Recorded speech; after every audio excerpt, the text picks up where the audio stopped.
Off the Record with the Indiana 250 is presented by Prolific.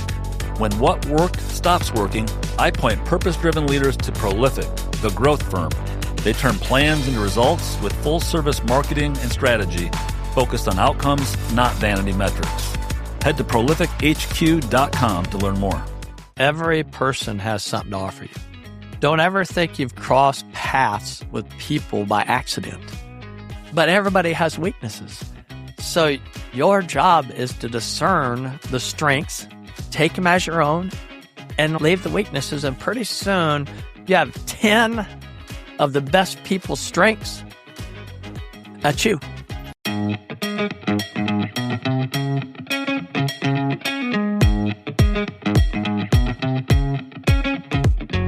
Welcome to Off the Record, a podcast featuring leaders on IBJ Media's Indiana 250 list. I'm Nate Feltman, CEO of IBJ Media, which publishes the Indiana 250, a list of the most influential business people in Indiana.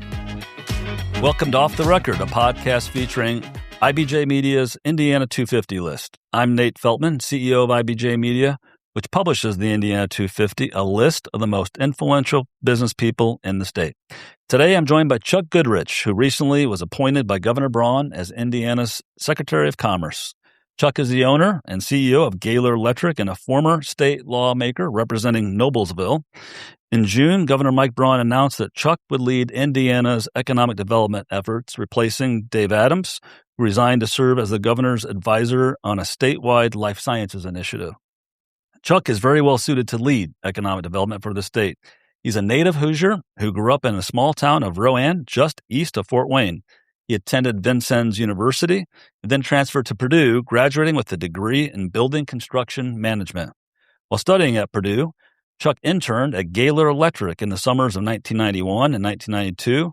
And after graduating from Purdue, he took a job at a large national contractor that wasn't Gaylor and returned to Gaylor in 1996 and rose through the ranks to become president of the company in 2014 before becoming CEO 2 years later. Chuck has presided over a period of rapid growth for Gaylor, which has seen its headcount grow from about 400 employees a decade ago to 4,000 people spread across 7 states. The company's revenue has almost doubled in the last 3 years. Growing a labor-intensive business like Gaylor requires a laser focus on workforce development, which is a hot issue, of course, statewide, and it's an issue Chuck worked on over 3 terms in the Indiana House of Representatives. He represented House District 29, which, as I mentioned, includes the Noblesville area, and served in the House of Representatives from 2018 to 2024. Legislation Chuck initiated led to a funding for Indiana Career Scholarship Accounts, which helps hundreds of students engage with Hoosier employers while completing apprenticeships and internships. In 2023, Chuck launched a bid to represent Indiana's 5th congressional district in the U.S. House of Representatives when incumbent Victoria Spartz announced that she would not seek re-election. When she reversed course, Chuck stayed in the race and was narrowly defeated by Spartz in the Republican primary. Chuck's new role as State Secretary of Commerce comes with big responsibilities, including carrying out the governor's vision for economic development. Under Governor Braun, Chuck is now charged with advancing the state's strategic focus on regional economic development and growing the number of high-wage jobs in our state. He's recognized nationally for his expertise in the construction industry. He recently served as chairman of the National Associated Builders and Contractors and currently serves on the Purdue University's Construction Advisory Council and has served on Indiana's Workforce Development Board. Late last year at IBJ Media's inaugural CEO of the Year event, Chuck was recognized as the state's top CEO in Gaylor's revenue category, companies with sales between $500 million and $1 billion. Chuck, that was a long intro. You made it through. Welcome to Indiana's 250 podcast. Appreciate you joining me today. Well, that was a long intro, but I really appreciate that, Nate. It's very humbling, and it's a very big honor to serve the folks again of Indiana, and I really enjoy it. And so we're going to bring economic development to the forefront again. Continue the momentum with the governor as they've had, and I'm excited about it. Well, it's awesome that you decided to take that step again and work on behalf of all Hoosiers like you did previously. And I know our listeners are going to be really intently listening and wanting to learn all your ideas on economic development, but they're going to have to wait. They're going to have to wait a little bit because we're going to cover a lot of other ground in the first half of the podcast because we want to get to know you, Chuck, as a person and certainly all the success that you've had up till this point. But then we will spend some time in economic development. But I always, in all these podcasts with the Indiana 250, which you've been on for quite some time on our list, we always like to learn about what it was like, in this case, growing up in small town Roann, Indiana. We were talking right before how Roann got its name, but talk a little bit about what life was like as a youngster in Roann. No, man, what a great life. I mean, it's incredible there. It's small, it's rural. I love rural. What's the population? 321. And I live 5 miles from there. So if that tells you anything, but what a fantastic community. I mean, that whole Wabash County area was just an incredible place to live. I always tell folks that, you didn't have to worry in where I grew up about applied learning. My dad made sure I had plenty of applied learning experience. That started when I got home from school and then I went to bed. I talk about that with my kids and people, Hoosiers across the state. Today, the kids have all the information right at their fingertips, and now we've got to really hone in on their applied learning. Yeah. So it's opposite of how I grew up. But, church community was awesome. You could go anywhere and someone would help you. Yeah. I mean, my dad, I remember people coming to my dad and saying the car wouldn't start. Dad'd be off going to get the car started. And so I learned a lot about Roann and Indiana and the community in that area, and still love going back there. Mom and Dad still live in the house I grew up in. Is that right? Dad's 87 and Mom's 80, and they're just fantastic. That's awesome. Still live on the same street. So when you think about kind of those early days, what were summer jobs? What was your first job? Like a lot of our folks, me included, my first job was delivering newspapers. I don't know if Roann had a newspaper. It might have, but tell me about like your first jobs. Yeah, we had a newspaper, but you would have died running newspapers around my house. I mean, you go about a mile between every house, my first job, of course, my dad on his second job ran a nursery. So I traveled around with him, planting trees, trimming trees, doing yard work, and basically taking care of all the people around the community. We knew everybody because we were usually doing their work. And so, but the job prior outside of working with my dad, I worked at a Shell gas station, full service, checked the oil, washed the windows, pumped the gas, and there wasn't no self-service at that gas station. That's awesome. It was full service. That's when you really learn about people and humanity, isn't it? Yeah. Yeah. And I will tell you that all the people bought their gas there. I mean, that was the place to be. That's awesome. That's awesome. So after high school, you attend Vincennes and eventually transfer to Purdue and you get an internship at Gaylor, the company, of course, that you're leading now. What was your first job? I mentioned you worked for another contractor, but talk about the first job out of college and the internship that maybe led to where you are today. No, it's great. I would say I love Vincennes. My brother's a professor there. That's why I went there. And probably the most important thing besides my associate's degree in architecture is that's where I met my beautiful wife. Oh, that's awesome. So she's from Tell City. So she's from the river. I'm from northern Indiana. We met and we've been together ever since. So that's like awesome. 35 or some years. But that really changed my life. And then I graduated a semester ahead of her from Vincennes. And then I had a professor there that was just my mentor there. And he knew the professor at Purdue. And so I ended up at Purdue. I started in civil engineering, decided that probably wasn't my route, but ended up in the construction school. Yeah. Man,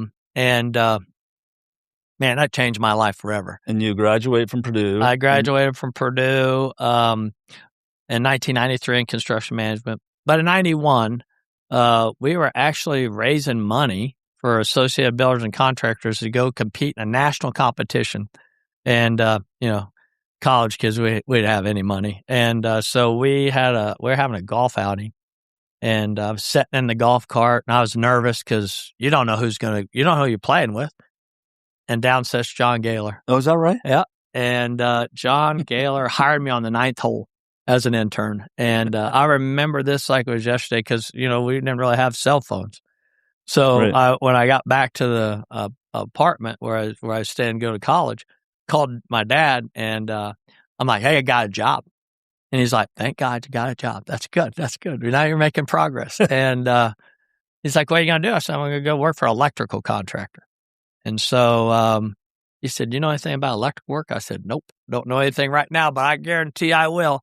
And so that started my whole career at Gaylor Electric. That's amazing. Yeah. So after graduation, Mm-hmm. you didn't go work for Gaylor Right. after your couple of internships? That you went to another contractor, or how did that work? Yeah, no, it's interesting because I thought that I had all these dreams about being a general contractor. Because when I worked at Gaylor, we were a subcontractor, which we still are, Sure. and I wanted to go work for a general contractor, and I got a job offer in Nashville, Tennessee, working for a company called Syntex Rogers, Okay. a big national contractor, and we built hospitals. So my wife and I, no kids, nothing yet. And so we traveled. We lived in Nashville, lived in Myrtle Beach, lived in Orlando, Florida, built hospitals. And one day we had our first child in Nashville, Caitlin. I have 4 children. The only one to be born not in Noblesville. Oh, yeah. So she's a Southern Belle. She's born in Nashville. And so we're traveling around this country building hospitals. And my wife on Thanksgiving says, "Hey, I'm going back to Indiana." I'm like, "I'll probably come with you." And so called up John Gaylor, and that's kind of how I got back to Indiana. And that was 1996. And it's been a long when time. you came back to Gaylor, what was your role at that time when you first came back? Yeah, like I said, I'd been in the general contracting business, a couple of years of internship, but mostly I spent in the field. And so they put me in estimating. So I learned to price work. And that experience I still use today because, even though things have changed a lot in the industry, you still got to understand your costs. And so probably the most important thing is understanding cost. Yeah. And then you got profit after that. Right. If you don't understand your cost, you have no profit. Exactly. No, that's a good place to start. Yeah, it is. So it's very uncommon today, it feels like, that most people spend their whole careers with one company, and you've done that, and you not only did it, but you became an owner and CEO of the company. Talk a little bit about that journey and how, you could have easily gone off and either started your own company, or you could have joined another company if you didn't feel like you were progressing fast enough. Some of us get anxious and like, I'm ready to lead. Yeah, right. Talk about how that worked with you and John and the company as you progressed. I really appreciate that question. I had a great example. I think my dad worked 2 places his whole life from in Wabash County, and so I seen that play out over the years. And so I would say that this is really about the organization. It's a true merit shop organization that recognizes talent and recognizes your work and really appreciates the idea that every single individual getting better is what builds the company. And so the investment that John Gaylor put in me over my years there really inspired me. I can't remember a time when I thought, I should probably leave. It's been, the place is unbelievable. That's awesome. The amount of talent and the amount of just the appreciation for the organization is unbelievable. Like I said, we're up to 16 offices across the country, and it is absolutely amazing to me. God bless Gaylor. No question about it. That's all. That's an awesome story. So I want to talk about some of that. I mentioned explosive growth, and I know under your leadership, as you just mentioned, there's been a lot of growth outside the state. Of course, in Indiana, but outside the state of Indiana too. now that you've mentioned some of your experiences in your early days of, working in hospitals around the country and live in different places, did your experiences outside Indiana give you the confidence and maybe even the mojo to say, we can grow this company. We can grow it like beyond what, maybe some had thought.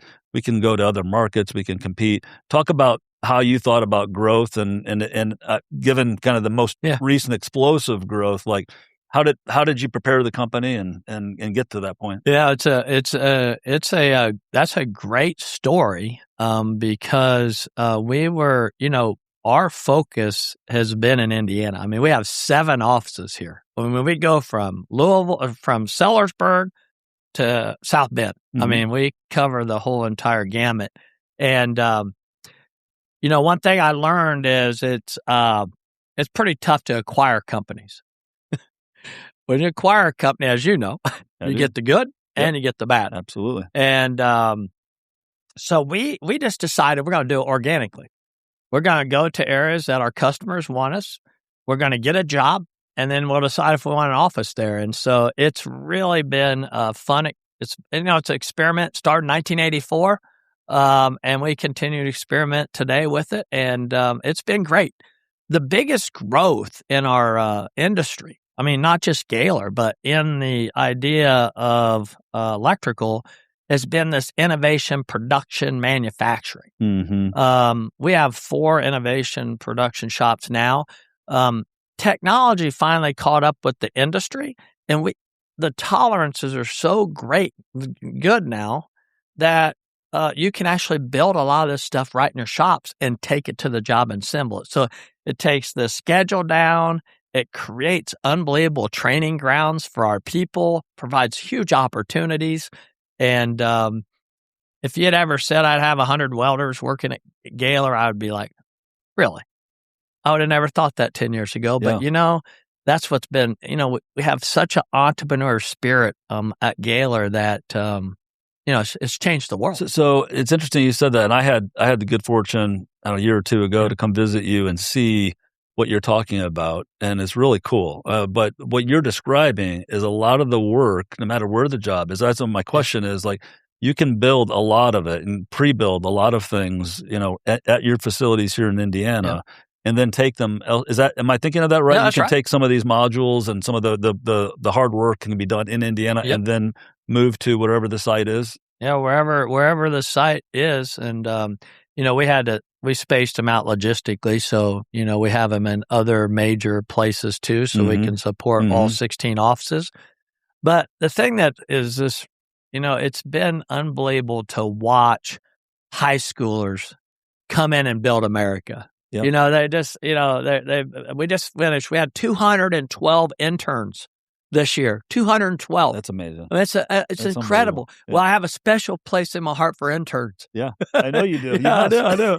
And I'm like, all 212 could be owner and president. Is that across the company and all locations? Yeah, but a lot. We had, I think, and again, I this number may be a little bit off because I think last time I checked it was 85 high schools and colleges. Wow. And the rough numbers about 100 each of high school and college folks. And so these kids, man, they're coming in working 10 weeks, 8 weeks, depending on the high school, schedule, making a great living and really just understanding what it's like to build America. I mean, it is incredible. When you put passion around kids, it's amazing to watch them go. I mean, they are, this generation is intelligent. They have a unbelievable want. They're just. I'm so excited about the next generation. I got to tell you, we're in great hands. Yeah, it's interesting you say that because I've heard that theme a lot. Some people are worried a little bit more about the kind of maybe the wave. They're worried about me, our generation. I don't know, but maybe, probably. But a lot of people are excited about that next generation. You get to see it up close, which is really, really cool. And I have 4 of them. It's awesome. So I get to see, and they're 10 years apart. So I get to see the older one and the younger one, and that difference. There's differences, aren't there? Yeah, we're in great hands. Well, you touched on, your passion around internships, and which is special given your new role as Secretary of Commerce, because this is an area that our state, of course, needs to do better, stronger, and provide those types of opportunities for high school students. But you got started on this project way before I think others did. Now it's become, of course, an area of focus for the state. There's a lot of people involved in what we're calling modern day apprenticeships. I mentioned in the intro that you were involved in helping create these career accounts when you're in the legislature. But your company specifically, though, started an on-site high school satellite campus for at-risk youth called the Crossing School of Business and Entrepreneurship Satellite Campus. I think that's part of what you were describing, but give us a little more feel for when and why you decided that was the right thing to do at Gaylor. Yeah, no, it's that's one of the, when I was talking about experiments, right? I mean, back when we started that, this wasn't so popular. And so we built that high school right in our building. And so the Crossing works with public schools and looks at kids that may not really enjoy or do well in the typical setting, in a 30-person or 25-person classroom and that kind of setting. And these kids, they are unbelievable. They have dealt with the strikes that they've had.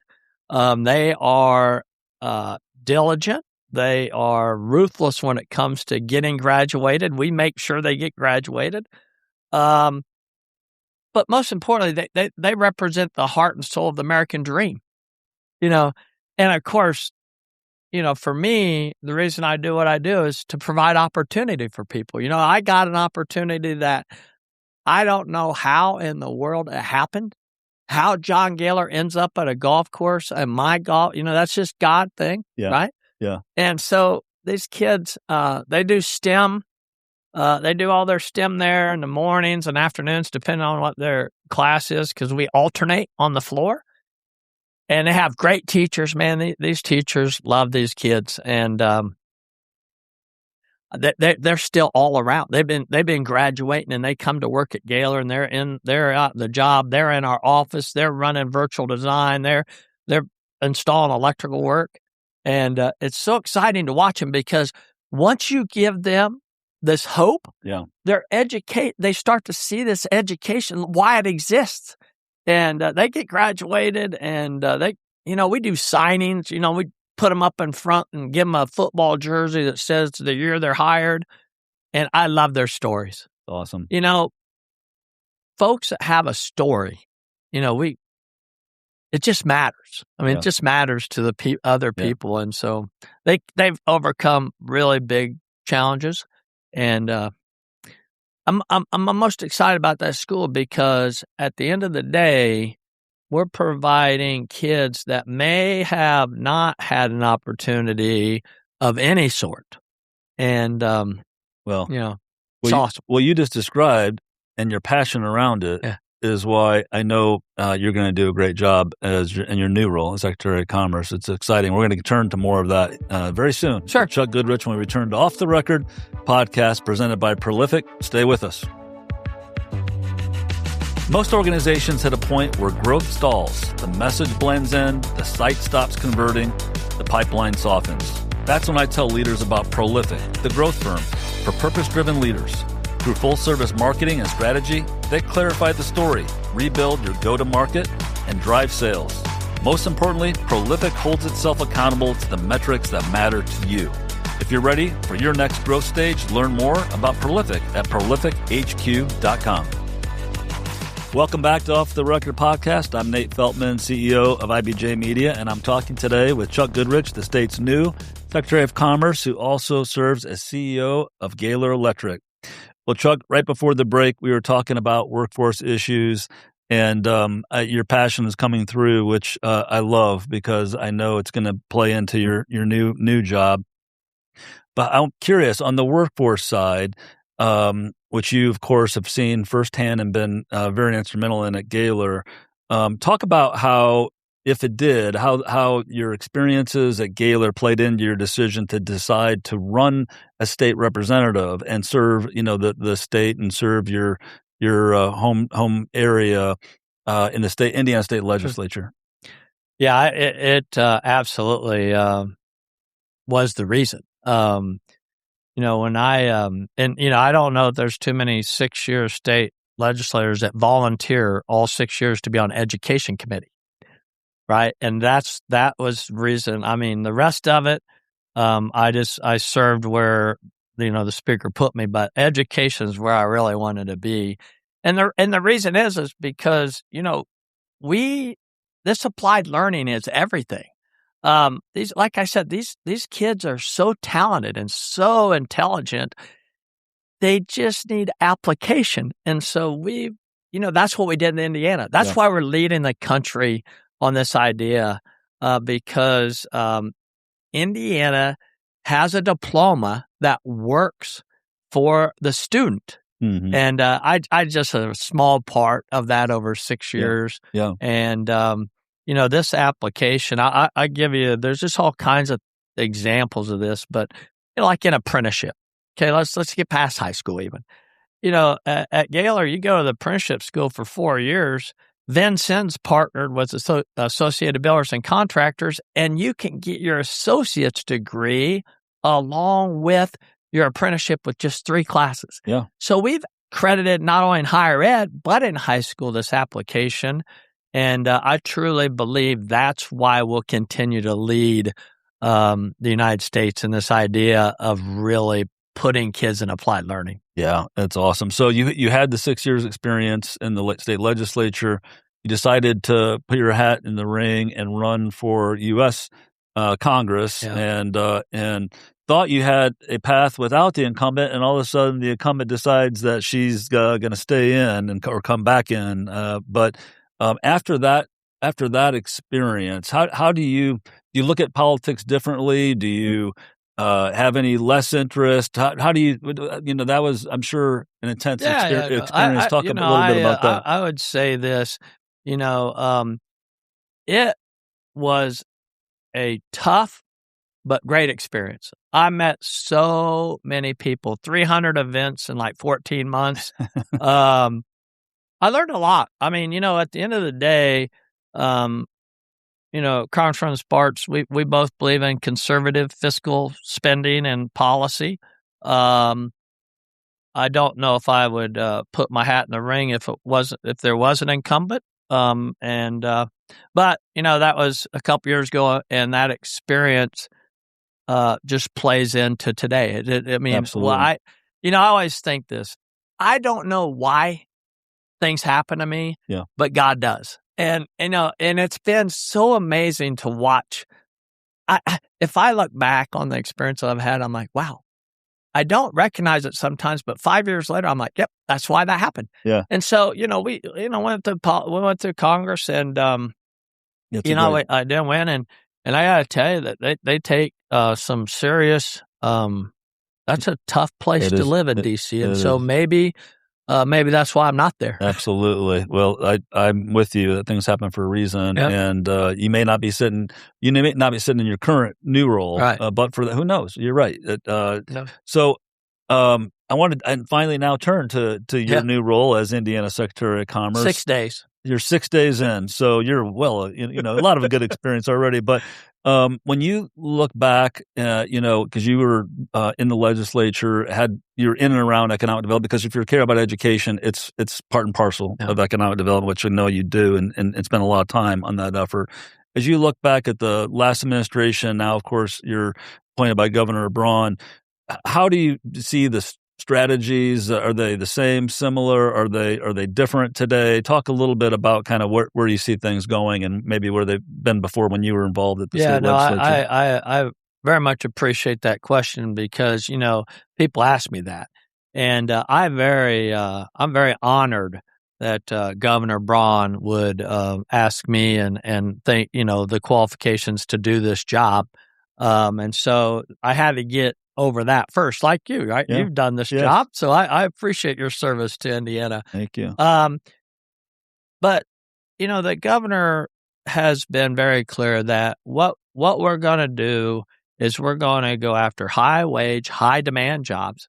He's unapologetic about that, and so am I. I think that is the message for all Hoosiers that, hey, if we're going to attract businesses and we're going to grow business, we want them to be high demand jobs. And of course, we also, from a economic development corporation or Indiana economic development, we want to make sure that the cost of the job's reasonable. Right. I think those two things are great North Star, as the governor says, and I think you've probably heard it. So I'm very excited about the relationship with the governor. It's he's a great leader, and I think over these next couple of years, it's going to be awesome. Yeah. So I know you're 6 days in, so you probably an unfair question, but as you think about opportunities, you mentioned high wage jobs, and which makes so much sense. We want to focus on jobs that can give people bright futures and Hoosiers bright futures. But talk about if in today's Indiana economy, I know you live it at Gaylor, have lived it at Gaylor, so you kind of have a feel for what's happening in our economy through all the work that you do around the state and elsewhere. But where do you see opportunities for the different high wage jobs? Yeah, no, that's a great question because you search those out. Yeah. I 6 days in, and I was I was amazed at, like, in one day I met with Sweden folks, I met with South Korea, I met with two groups from South Korea. Those here for the nuclear thing that you put on. Yeah. Thank you very much, course. because that is one of the. I'll speak to that in a second. And then, of course, like 5 or 6 CEOs across Indiana. And, that's exciting stuff for Indiana and for me personally, because that's where the rubber really meets the road. We're going to grow businesses in Indiana. We're going to focus on that by region, right? I think that makes all the sense in the world. From, the governor and I's discussion early on before even coming here was, look, we need to make sure that our local officials and our local folks are in for what we want to do together.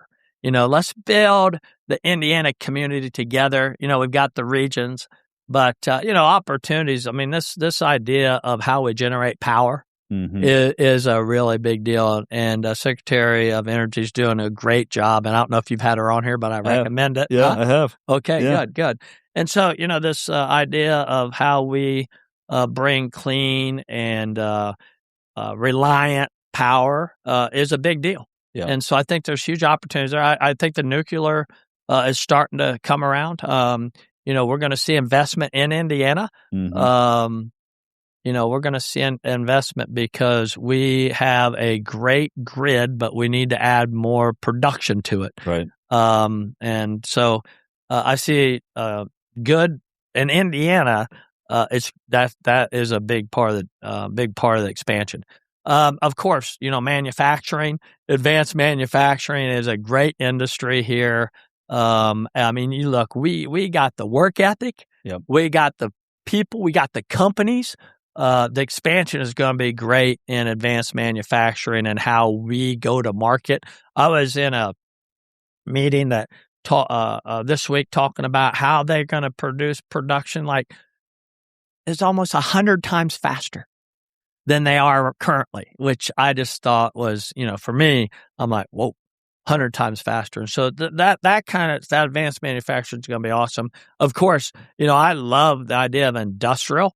When you look at industrial manufacturing, I think we have big, auto, of course, these are all tied up in advanced manufacturing, and then of course, I think, as long, like you said, this data center, computing centers, are a hot topic. They are, as you know. I mean, yes. There are those that are like, nope, and there are those that like, yep.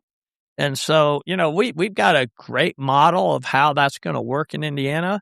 We're gonna make sure the community understands the benefits. Yeah. And of course, they're going to have to, as the governor said, they're going to have to put their own power in, right? They're not going to raise rates. They're going to make sure that they've got enough power and they're providing that for their own computing centers. And so I'm excited about that market. There are those communities that want them, and there are those that don't. And we're going to work by region and help the folks that own those and operate those and build those and put them in the regions that folks want them. Yeah, I'm excited about that. Those are all good opportunities. I agree. And you were at the nuclear conference, and we talked a lot about that because in a lot of ways, the nuclear power and the need for more energy is tied to the exploding need for AI, the backbone of AI, Sure. the data centers.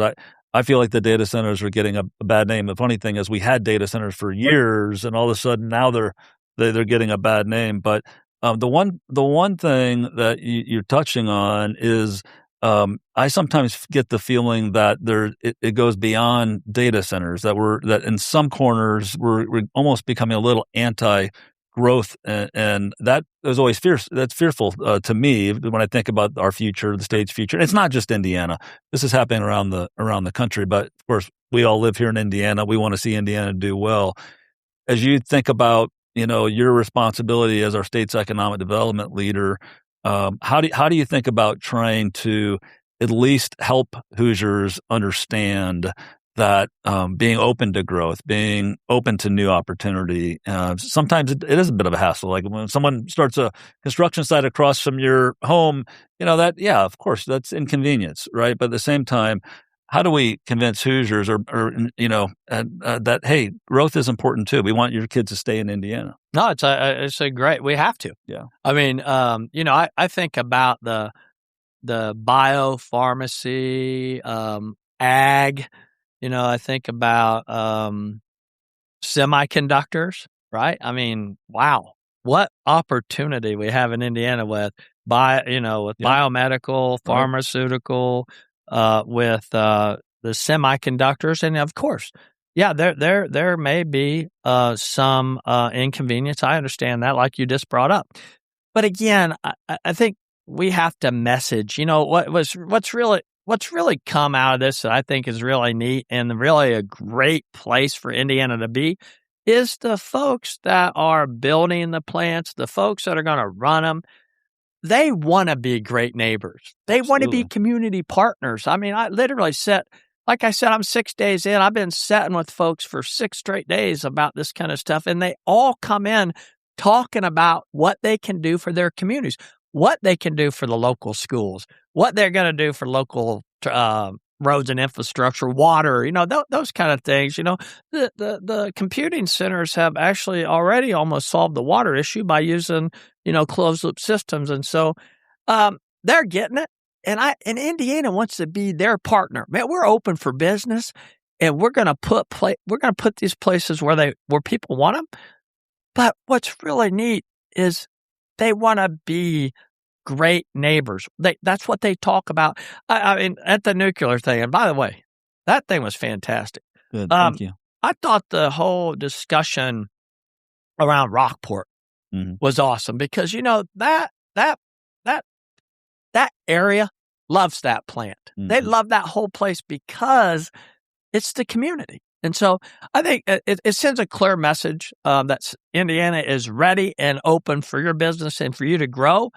We just need to make sure that we're being clear in the messaging. And as the governor said, we're going to grow wages. We're going to make sure the regional partners are in.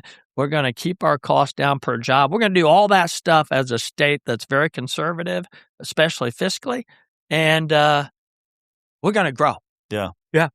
As you just mentioned that last part, conservative fiscally, of course, the governor announced, I think it was just last week, that we're in a better shape financially than we thought we'd be a year ago. You remember when you were in the legislature, always looking at these forecasts and trying to predict where we're going to be. Well, the good news is we've got more money.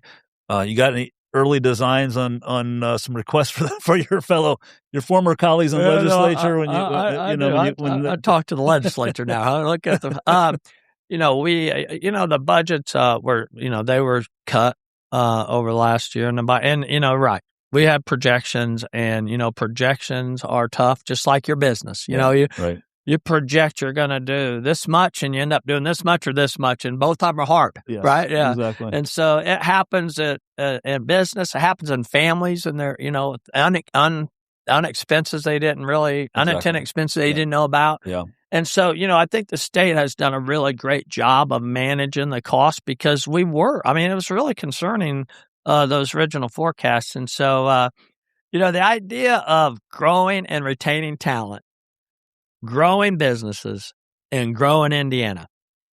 Economic growth promotes family prosperity in Indiana. It promotes the individual and the families. And so, I got some great ideas. Matter of fact, I'm going to go meet with some of those folks next week when I get it all together. But it's exciting that we're able to manage our budget, because most states aren't in that kind of position. No, and so it's true. we've had great leadership, and to make that happen. And I'm proud of the governor and the legislature and what they've done, and making us kind of lead the country. Well, you're right. I mean, I can remember when I was in your seat. One of the things, of course, as a businessman, that business want is predictability. And when tax increases are happening and the state's out of whack on that front, that becomes unpredictable. Yeah. And Indiana has had you're right, a great tenure. This governor has continued, and legislature, to make sure we stay in balance, so that we remain a very attractive place to do business, because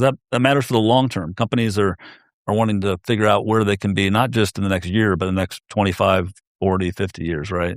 So, because business don't come for a year or two. They're coming here for the the good. Absolutely. And I just, again, as we continue on momentum in the state of Indiana, we've never been more open to business. And so this is what we're going to focus on. That's what I'm going to focus on. Well, so you've got more than, so just talking about the function of the Secretary of Commerce today. Today, of course, you have the Indiana Economic Development Corporation, but you also have, I think, 5 or 6 other agencies underneath your umbrella. So when you think about managing, whether it's the Indiana Destination Development Corporation, Department of Workforce Development, I know there are more. When you think about managing all of that, those agencies, and kind of putting them in the right direction to work, hopefully together to make good things happen for our state. Talk a little bit about your management, and you're a CEO, so talk about your management style, how you plan to hopefully have everybody Roann in the same direction. It's a lot. I mean, it is. I would agree, but I would say this. We've been, like I said, we started last week, and we wrote a 1-page business plan, and it's one team, one mission. One team, one mission. And when you grow Indiana, Hoosiers prosper. And so that's what every one of the verticals are going to do under that commerce vertical. And it's really awesome, because I got the arts, Indiana arts. Man, they make they're part of making great community. Yeah, and I got a big announcement on that recently. Yeah. And I got to tell you, the talent, here's what I say, for all you out there, it's unbelievable the amount of talent in this commerce vertical. The folks are, they're literally dedicated to making Indiana great. And I've not seen, I'm not seeing one person like, well, I don't know. They're all in. Every one of the verticals are in. We're going to line that. We got the arts. I got the destination. We got marketing arm. We're going to market Indiana a whole lot more than we have been, especially when the legislature gives me a great budget. And then we got OEI. That they just stood that up last year. So Office of Entrepreneur and Innovation. Yeah, so that's right. Startup companies, how to start your business, help, in growing business here, and giving them the capital, help them stay here, is a big deal. And so I'm excited about that. And of course, DWD, which we've already talked about. That's what I've done that. And of course, IADC. Yeah. And so, it's very, very, all those together is the commerce of Indiana. Yeah. And just helping businesses, and this in AI. And again, I get a little lost in some of his initials after 6 days, but in AI or in Indiana, all these things. We're to help businesses really implement AI in their companies because we don't want to get behind in that. Yeah, that's exciting. Yeah. And I think it's a great initiative for the state to help all those middle-sized, smaller businesses that don't have the bandwidth to be able to understand all that's happening, to give them some early tools and great help website. Them. You can go and type in a project right now, and they'll respond to you. That's very cool. Yeah. So you got to have a little fun with you before I get to the speed round. A little fun is, I know you're a big Purdue guy, and I'm a big IU guy. I know. So I know. So there's a little state rivalry there. But what was your take on IU somehow in a 2-year span with a new coach winning a national championship after not being the most relevant football school for a lot of years? I know it's a very interesting change of events from Purdue, from basketball to football, and Purdue's from football to basketball. But hey, look, you know this. I get it. I mean, IU is IU, but no, I'm for all. For all.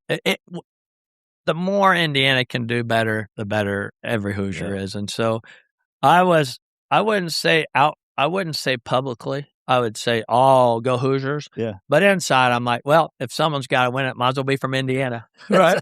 Right. I mean, I said the same thing when Purdue was in the right Final the Four. final. I was rooting for Purdue all the way. Yeah, unless they're so playing Indiana. That's really neat. I mean, yeah. And I'm not gonna get into the whole public of football and basketball and the money we're spending, but. It's a big number. We could spend a long time. It's a tough. We could spend a long time talking about that. I'm glad I'm not in that. I'm glad I'm not in that right now. Yeah. No, exactly. Well, now I always say, we're incredibly fortunate as a state to have as many higher education institutions that we do, and they're world class. And IU, Purdue, but obviously way beyond that with all the universities. Yeah, you think about how awesome our university system is here, and just think about that semiconductor business. I mean, just think about pharmaceutical. I mean, we're gonna. Yeah, I'm gonna just leave it at that. Yeah, it's gonna. I mean, we got some great companies here, and we got some great universities, and we can lead the nation in research and development of that stuff. Yeah, I love it. So we're going to get to now the speed round. We always do it off the record, where you give us some quick thoughts that come to mind when I ask you a few set questions. The first one. May scare me or no? I'll take it easy on you. Favorite movie of all time? Oh, man, my wife will love this. Days of Thunder. Nice. It's the best movie ever. I mean, best Race to the Finish Line? Yeah. It's the best line ever. Favorite place to vacation? Clearwater Beach, Florida. Love it there. Favorite musical artist? Def Leppard. Nice. Reminds me of my youth. I think we're close to the same age. What's the first thing you do in the morning? Shave. Yeah. How long until you check your phone? Before, or as soon as my phone. Yeah. Maybe before I get up. Oh. Title of the last book you read, or one that you're maybe one of your favorite books. What book comes to mind? Yeah, I appreciate that. I'm a huge Maxwell guy. I've read just about everyone's books. So he has a book out now called 15 Laws of Growth, which it's about personal growth. And I love it because if you're not making yourself better, you can't help others be better. That's right. And so Maxwell's great at that. And that's a good one. Yeah. Sounds like a good one. I need to read that one. Yeah. What food can you not live without? Cheeseburgers.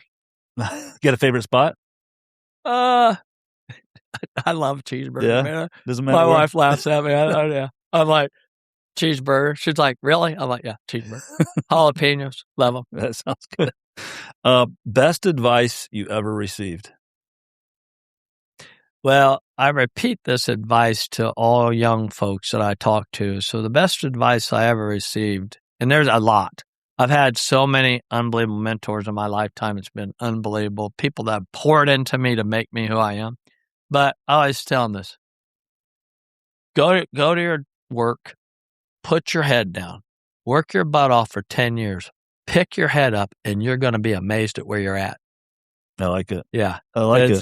It changes everything because everybody bails at 1 or 2 or 3 years, like you said. Do it for 10, look around, you'll be like, I may be running the company. Exactly right. No, that's awesome. I love that. Advice for a young person who wants to become a leader in our community or in their business. You just gave great advice. That would be wonderful on that front. But if somebody wants, let's put it a little differently. If somebody wants to get involved and they want to lead an organization, maybe an extracurricular activity in their community, what's the best advice you can give them? Yeah, I'll say it short and then long. Take the good, leave the bad. Every person has something to offer you. Don't ever think you've crossed paths with people by accident. And, but everybody has weaknesses. So your job is to discern the strengths, take them as your own, and leave the weaknesses. And pretty soon you have 10 of the best people's strengths at you. I love that. Yeah. That's a great way to end. That's fantastic. I love that one. So, Chuck, I just first want to thank you for coming on the Indiana 250 podcast. I want to congratulate you on, of course, all your success at Gaylor, but your new role. And I'm confident, given your great experiences in business, in government, and especially in workforce development, that you're going to be a great Secretary of Commerce for our state. And we're wishing you tremendous success going forward. Well, it's been a pleasure to be on, and I really appreciate the IBJ and appreciate you. And it takes all of us. We're Indiana is awesome. We're going to make it better, and it's going to take all of us. So I look forward to the partnership. I look forward to other people across the state of Indiana joining with us, and the idea that we're going to make Indiana even better than it is. So thank you for inviting me. Love it. Yeah. Great to be with you, Chuck. Thank you. To learn more about other leaders on IBJ Media's Indiana 250 list, go to indiana250.com and look for a Page 2 feature each week in IBJ. We'll be back with the new Indiana 250 off-the-record conversation soon.